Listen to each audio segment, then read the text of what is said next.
At the height of the summer in August 1868, less than 5 years after their midwinter arrival in Adrianople, Baha'u'llah, his family, and about 70 companions arrived at the port of Gallipoli. Initially ignorant of their destination and even less certain of their fate, they then set sail across the Mediterranean for the city of Alexandria in Egypt, where they found themselves crowded onto a smaller ship with little food and even less water, for the ordeal was not over yet. After 11 more grueling days, they finally arrived at the port city of Haifa, where they were once again transferred to even smaller sailboats, which drifted with agonizing slowness for 8 long hours under the scorching sun across the burning bay to Akka. By the time they reached the notorious penal colony of the Ottoman Empire, many of the exiles were at the limit of their endurance. And here, at the sea gate of the city, they were told they had to wade ashore across the rocks. When the women protested against it, the governor gave orders to carry them unceremoniously on the backs of the stevedores. Abdu'l-Baha rejected the order. Among the first to land, he quickly acquired a chair, which was used to carry the women ashore with dignity. It was short-lived. They were stoned as they walked under escort through the narrow streets. Abuse was hurled at them all the way to the barracks. Knee-deep in filth, they passed under the barred doors and into the prison, and then the bolts were finally drawn behind them. Some were famished with hunger. All were parched with thirst. Abdu'l-Baha begged to be permitted to get food and water, but the soldiers would not allow it, threatening to kill anyone setting foot outside the prison. But the master was not so easily discouraged. He negotiated patiently, argued diplomatically, and after a few hours managed to send an appeal to the governor. At last, some brackish water and cooked rice were provided, which only those with the strongest stomachs could support. Soon the combination of sultry heat, damp cells, and acute physical depletion led to an outbreak of typhoid fever and dysentery among the prisoners.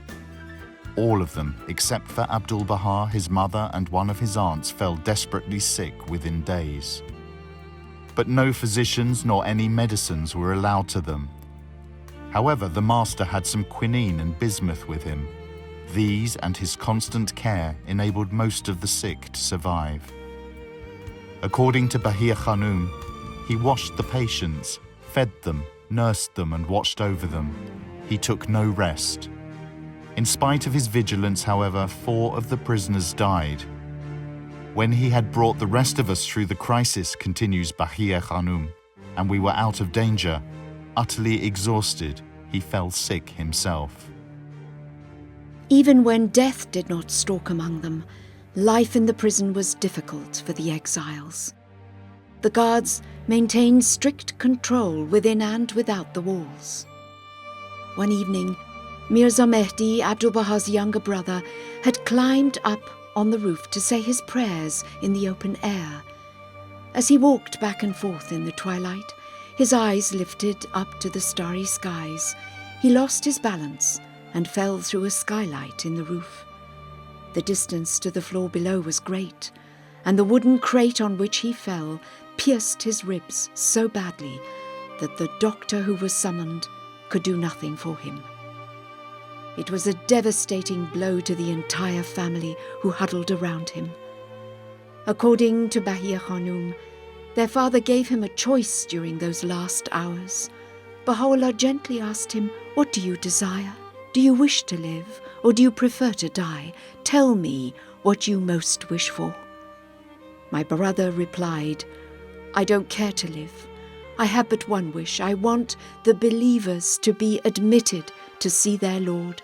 If you will promise me this, it is all I ask." Baha'u'llah assured his son that it would be as he desired. After much patient suffering, continues Baha'i Khadem, my brother's gentle spirit took its flight. As we could not leave the barracks, we could not bury our dead, nor had we the means to purchase a coffin. We told our Lord of the sad situation. He replied that there was a rug in his room which we could sell. At first we demurred, for in taking his rug, we took the only comfort he had, but he insisted, and we sold it.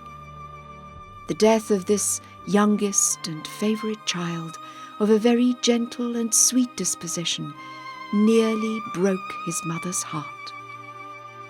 As in so many other matters, it devolved upon Abdu'l-Baha once more to undertake the difficult arrangements at this time. It was he who had to negotiate with unscrupulous gravediggers for the burial of his own brother. After just over 2 years, the exiles were moved out of the fortress itself to make room for a newly arrived regiment who needed the barracks. Baha'u'llah and his family were then placed within the narrow confines of the house of Abud and detained inside the city walls for the next 7 years. Many significant events took place in this house, including the revelation by Baha'u'llah in 1873 of the Kitab al-Aqdas, the most holy book of the Baha'i dispensation. Another event also took place here, which marked a more modest change in Abdu'l-Baha's life and alleviated the family's circumstances. Bahiya Khanum and her mother had been eager for the master to marry for some time, and according to Oriental custom, many young girls had been proposed for his consideration. "Why should I marry?" he invariably asked. "Are there not enough to suffer now that we should propose to bring others into the world to share our lot?" Eventually, Baha'u'llah intervened. He chose one young woman from among them, called Fatima, whom he named Munireh, or illumined, and calling Abdu'l-Baha into his room, asked his son if he might bring himself to accept this young woman as his bride. Abdu'l-Baha naturally consented, and as Bahiya Khanum recounts, "My brother undoubtedly sacrificed his own preference for a single life to the wishes of the rest of the family, especially his father." There was much rejoicing over this decision. Everyone looked forward to the wedding day, but it was delayed from month to month because of the cramped conditions of the house of Abud. There was simply no suitable room for the newlyweds. Finally, Bahiya Khanum approached the landlord, who was a good-natured man, and told him of their predicament. Since he owned the adjoining building, he created an opening in the wall connecting the two courtyards and providing a furnished room for the young couple in the adjacent house. The master himself made all arrangements for the ceremony, which was performed by his father. But once it was over, he quietly withdrew, for it was his custom to spend each afternoon and evening visiting the poor and sick in Akka. His private concerns, even on an occasion like this, could not interfere with these duties. He did not return until after the guests had dispersed.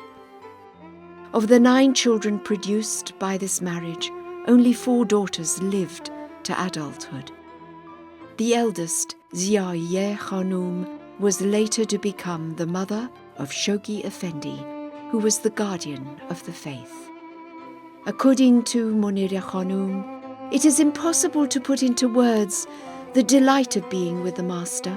I seemed to be in a glorious realm of sacred happiness whilst in his company. In the youth of his beauty and manly vigour, with his unfailing love, his kindness, his cheerfulness, his sense of humour, his untiring consideration for everybody, he was marvellous, without equal, surely in all the earth." Abdu'l-Baha's life in the house of Abud was a strict round of duties and obligations. He would regularly visit the Al-Jazar Mosque to offer prayers and mingled with all who sought his advice, whether high or low. In addition to his own acts of daily charity, he maintained a rigorous correspondence and also produced numerous literary works at this time. One of these, a treatise written in 1875 titled The Secret of Divine Civilization, was ostensibly addressed to the rulers and people of Persia. It was published anonymously and widely distributed at its time.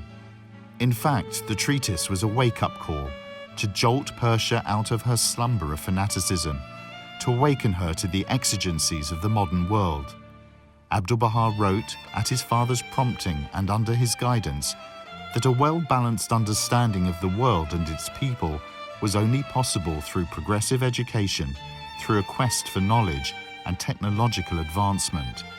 These, he stated, were the means to lead a nation to its material revival and spiritual enlightenment. Apart from all his other activities, Abdu'l-Baha was also an indispensable liaison between his father and the city officials during his imprisonment. The governor, Mezat Pasha, who was a former Grand Vizier and would in later years promote democracy in his country, developed, as did so many others, a great respect for Abdu'l-Baha. Through the master's intervention, this same governor finally permitted Baha'u'llah the freedom to leave the city walls in 1877 and allowed him to visit the surrounding countryside. Knowing his father had not seen any green for 9 years, Abdu'l-Baha rented a country house alongside a stream for him in Mazra'ah, 4 miles outside the city. He also prepared a beautiful garden for Baha'u'llah in memory of the Garden of Rezvan, which Baha'u'llah called his Emerald Isle. And after 2 years he rented the magnificent mansion of Bahji on the outskirts of Akka, where Baha'u'llah would live out the last days of his life. In order to enable his father to devote his time entirely to revealing tablets and conducting correspondence, the master remained in Akka to meet the day-to-day demands of officials and oversee the needs of the community. He became well known for his wisdom and knowledge. Even the governor approached him for advice on various matters, although the master was still formally his prisoner. He was sought out by all kinds of people, men and women who had family issues or who were wrongly accused of crimes, who had financial needs, or who were desperate for someone to be their advocate before a judge. Some lived in poverty and were simply in need of food or shelter. Some were sick, and since there was no hospital in Akka, the master paid a physician to look after those needing most care. He actually provided this doctor, Nikolai Bey, with a regular salary, requesting him not to divulge its source to others. Through such practices, the master uplifted the spirits and helped to educate and set standards of personal conduct for all to emulate, whether they happened to be Baha'is or not. On one occasion, he took the public coach, which had several stops. On embarking, the bus driver suggested perhaps a private carriage would be more suitable for a man of his stature. During the ride, a fisherwoman came to the master in distress, saying she had caught nothing all day. He gave her 5 francs and turned to the driver and said, "You now see the reason why I would not take a private carriage? Why should I ride in luxury when so many are starving?" He always put the concerns of others over the comfort of himself. Once, Bahir Khanum and Munire Khanum conspired together to buy him a fine cloak, as he often wore very rough clothing. Munire Khanum procured the necessary money from her brother and provided a tailor with the cloth to make the garment. Unfortunately, the tailor bungled the job, and when it became known to the master, Abdu'l-Baha sent for his brother-in-law. "You must sell that cloak," he said, "and charge me for the loss, whatever it may be. Such an amount of money will buy 4 cloaks, one of which is good enough for me. The others can be given away." Abdu'l-Baha frequently walked on foot from Akka to Bahji to visit his father. Baha'u'llah would be so eager to see him that he would frequently stand on the balcony in anticipation, looking out for his beloved son. The walk was long and very oppressive in the summer heat. Sometimes overcome with sunstroke or fatigue, the master would lie down on the ground and rest his head on a stone for a while. When Baha'u'llah asked why he did not ride to Bahji on a horse instead, Abdu'l-Baha replied, "How can I come to my Lord riding?" It was his habit, even when he rode on his donkey, to dismount as soon as he was within sight of the mansion, in order to walk the remaining half-mile towards his beloved. When Christ went out, he walked and slept in the fields, he used to say. Who am I that in visiting my Lord I should go as greater than Christ? Whenever Baha'u'llah saw his beloved son approaching, he would call out with joy for the servants to go out and conduct him to the mansion with all honor and respect.